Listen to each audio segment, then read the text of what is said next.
Hi friends, ലാൽസീസ് world YouTube ചാനലിലേക്ക് എല്ലാവർക്കും സ്വാഗതം.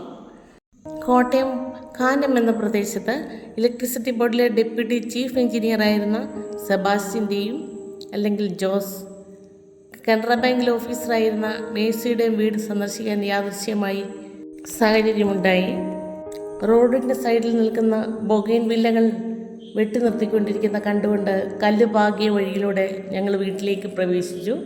റോഡിൻ്റെ രണ്ട് സൈഡിലും മനോഹരമായി മണ്ണുകൊണ്ടുള്ള വിളക്കിൻ്റെ സ്റ്റാൻഡുകൾ കണ്ടു. വഴിയിൽ വെട്ടം കിട്ടുന്നതിനായി അതെല്ലാം വെച്ചിട്ടുണ്ട്.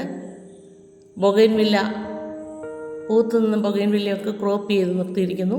ഗ്രാമത്തിൻ്റെ എല്ലാ ശാന്തതയും ഉള്ള ഒരു വീടാണിത്. റബ്ബർ ഉത്പാദക സംഘത്തിൻ്റെ കമ്മിറ്റി മെമ്പർ, വയ്യമ്മയുടെ സെക്രട്ടറി, വാഴൂർ കർഷക വികസന സമിതിയിലെ മെമ്പർ, നാളികേര ഉൽപാദക സംഘത്തിലെ ട്രഷറർ, ഫാമിലി ക്ലബിൻ്റെ ട്രഷറർ, അങ്ങനെ പല പല സ്ഥാനങ്ങൾ വഹിക്കുമ്പോഴും കൃഷിയെ വളരെയേറെ സ്നേഹിക്കുന്നു. പഴയ വീട് ഒന്ന് പുതുക്കിയതാണ്, പക്ഷെങ്കിൽ മനോഹരമായിരിക്കുന്നു. പൂമുഖം കടന്ന് അകത്തേക്ക് കയറി ചെല്ലുമ്പോൾ നടുമുറ്റത്തേക്കാണ് ചെല്ലുന്നത്. 4 സൈഡിലും അരഭിത്തി പണിതിരിക്കുന്നു. അവിടെ നിന്ന എല്ലാ മുറികളും നമുക്ക് കാണാവുന്നതാണ്. നടുക്ക് ഒരു ചെമ്പകം പൂത്ത് നിൽക്കുന്നുണ്ട്. മണിച്ചിത്ര താഴാണ് വെച്ചിരിക്കുന്നത്. പഴമയുടെ മനോഹാരിത ഒട്ടും തന്നെ നഷ്ടപ്പെടാതെ പുതുമ കൈകോർത്ത് നിൽക്കുകയാണ്. പണപ്പെട്ടിയും കിണ്ടിയും എല്ലാം നമുക്ക് കാണാവുന്നതാണ്. കയറുന്നതിൻ്റെ വലത്ത് സൈഡിൽ തന്നെ മനോഹരമായ ഒരു മുറിയുണ്ട്. അത് പ്രാർത്ഥനാ മുറിയായിട്ട് രൂപാന്തരപ്പെടുത്തിയിരിക്കുന്നു. അവിടെ ഒരു നല്ല ലൈബ്രറി ഒക്കെ ഉണ്ട്.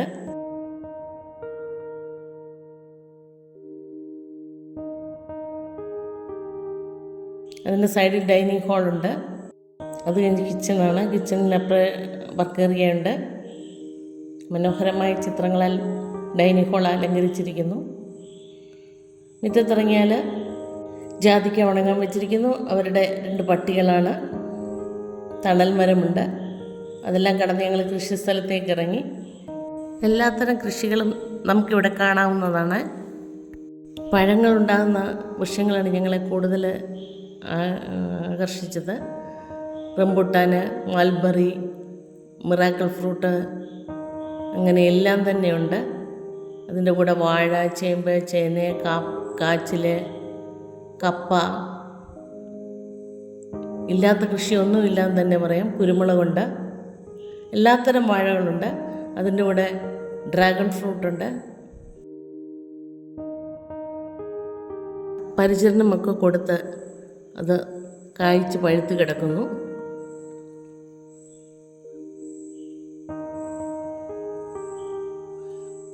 പശുവുണ്ട്.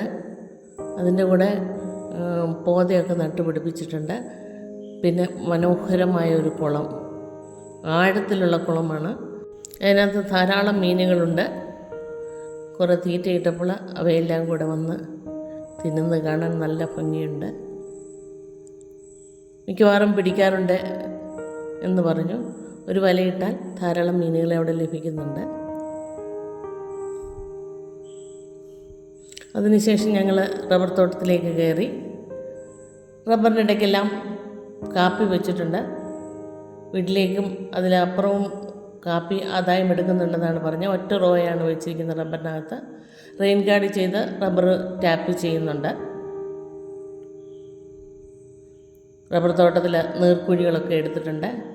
ഇലക്ട്രിസിറ്റി ബോർഡിൽ നല്ല പോസ്റ്റിലിരുന്ന ശേഷം, അല്ല കാനറ ബാങ്കിലെ ഓഫീസറായിട്ടിരുന്ന ശേഷം ഒരു ജോലിയും ചെയ്യാതെ ജീവിക്കാൻ സാധിക്കുന്ന ഇവർ നല്ലതായി അധ്വാനിച്ച് ജീവിക്കുന്നു. കണ്ടപ്പോൾ വളരെ സന്തോഷം തോന്നി. മറ്റ് പലരും ഒന്നും ചെയ്യാതെ അടങ്ങിയിരിക്കുമ്പോൾ ഇവരെപ്പോലുള്ളവർ സന്തോഷത്തോടെ അധ്വാനിച്ച് ജീവിക്കുന്നു.